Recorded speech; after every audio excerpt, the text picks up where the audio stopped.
Hello everyone, आज हम करेंगे क्लास 11 का बर्नौलीज इक्वेशन। ठीक है, तो यहाँ पे आपको एक पाइप ऑलरेडी बनी हुई दिख रही होगी। इसके अंदर से वाटर जो है वो फ्लो हो रहा है। वाटर का जो फ्लो है वो स्ट्रीमलाइन है, मींस इस तरह से इस पाइप के अंदर से जो वाटर है वो इस तरह से जा रहा है स्ट्रीमलाइन में। डन। उसके बाद यहाँ का जो एरिया है उसे हम लेंगे A1। ये वाला एरिया है A2। This is V1, this is V2 volume, this is P1 pressure, this is P2। Done. अब यहाँ पर ये जो है ना, यहाँ से हम इसकी हाइट ले लेंगे।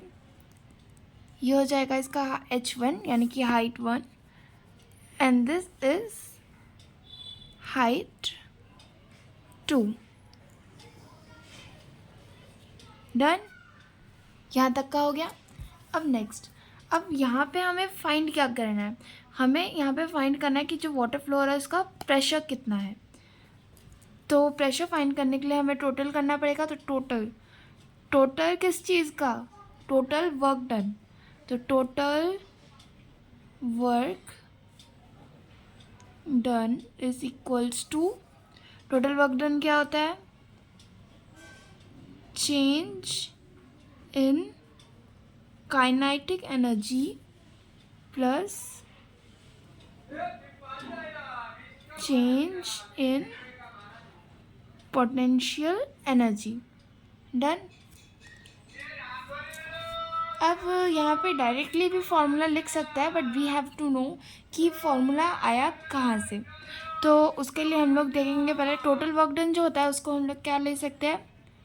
F1 into delta x minus F2 into delta x2 is equals to change in kinetic energy. तो फिर उसे हम लिख देंगे K2 माइनस K1। क्योंकि चेंज का क्या होता है कि जो सेकेंड वाला था उसमें से फर्स्ट को माइनस करेंगे तो चेंज आ जाएगा। चेंज इन काइनेटिक एनर्जी हो गया। अब हमें फाइंड करना है change in potential energy. Change in potential energy मतलब U2 माइनस U1। ये इसका बेस है। ठीक है, इससे हमारा फॉर्मूला आएगा। अब जो ये जो है F2 F1, इसे हम इस तरह से लिख सकते हैं P1 A1 delta x minus P2 A2 delta x 2। Done.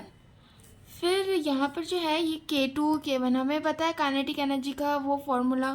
Kinetic energy का फॉर्मूला क्या होता है? Half mv²। तो यहाँ पे एक ही बार में हम लोग कॉमन लेकर लिखते हैं V2² माइनस V1²।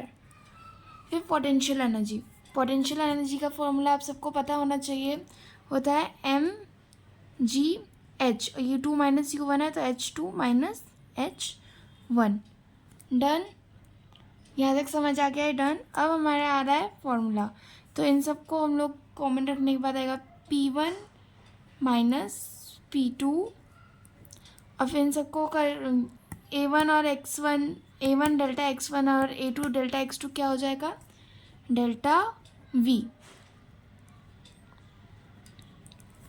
ठीक है, फिर यहाँ पे एज इट इज़ हम लोग निकाल देंगे rho into delta V2² minus V1²। ये हमको हम लोग रो डेल्टा V लिख सकते हैं। ठीक है, फिर प्लस ये जो है M, यहाँ पे भी हम लोग रख देंगे rho delta V into G into same H2 minus H1। Done done done. फिर नेक्स्ट लाइन। अब यहाँ पे हमें एक चीज़ कॉमन दिख रही है, लाइक V यहाँ पर है, प्लस के इस साइड भी V है, so we will take common. तो यहाँ पे हमारा बन रहा है P1 minus P2 into delta V। ये सेम ही जो ऊपर था उसी को सेम यहाँ पे लिख दिया, इज इक्वल्स टू यहाँ पे नहीं, सॉरी, डेल्टा V हमने कॉमन यहाँ पे ले लिया इस स्टेप में। ये दो डेल्टा V यहाँ पे कॉमन ले लिया। फिर उसके अंदर हाफ रो, इस ब्रैकेट को इसके साथ सिंप्लीफाई कर लेंगे, रो V2² minus half rho V1 square plus rho GH2 minus rho GH1। Done यहाँ तक।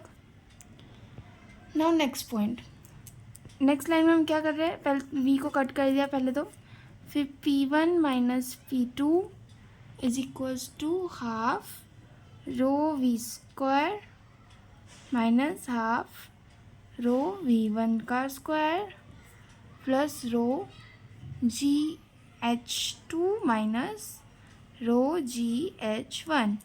सेम उसको नीचे उतार लिया विदाउट डेल्टा V। उसके बाद अब हमें दिख रहा है कि P1 रो V1 फिर रो GH1, तो इन 1 वाली टर्म्स को हम इधर ले लेंगे और ये जो 2 वाली टर्म्स हैं सारी 2 वाली टर्म्स को हम लोग इस साइड ले लेंगे। Let's do it. P1 negative था तो यहाँ पे हो जाएगा ये पॉजिटिव हाफ V1 स्क्वायर, यहाँ पे भी नेगेटिव था, ब्लैक इक्वल के इस साइड आ जाएगा तो positive rho GH1 is equals to P2 negative था इधर गया तो पॉजिटिव हो जाएगा P2 plus half rho V2 square plus rho GH2। Done. अब हम देख रहे हैं कि दोनों साइड सेम ही फॉर्मूला आ जा रहा है। We will say P plus directly हम लोग इसको लिख लेंगे half rho V square plus rho GH equal to हमारा क्या होगा, कांस्टेंट CONSTANT कांस्टेंट। डन। अब ये जो हमारा यहाँ पे P आ रहा है वो क्या है, हमारा P हमारा है pressure head, SURE pressure head. Pressure head क्या होता है, pressure energy per unit volume. अब ये हमारा क्या है, kinetic head, KI kinetic head. वो क्या होता है, kinetic energy per unit volume.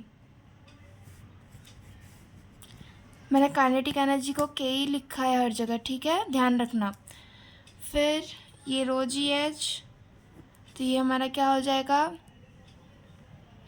Potential head. Potential energy को भी मैं यहाँ पे PE लिख रही हूँ, पर यूनिट वॉल्यूम। ठीक है, आप लोग सिर्फ यहाँ तक ही लिख के छोड़ दोगे तब भी ये राइट होगा, कोई इसे रॉन्ग नहीं करेगा। तो यहाँ पे हमारा बर्नौलीज इक्वेशन जो है क्लास 11 का ख़त्म हो रहा है। बाय।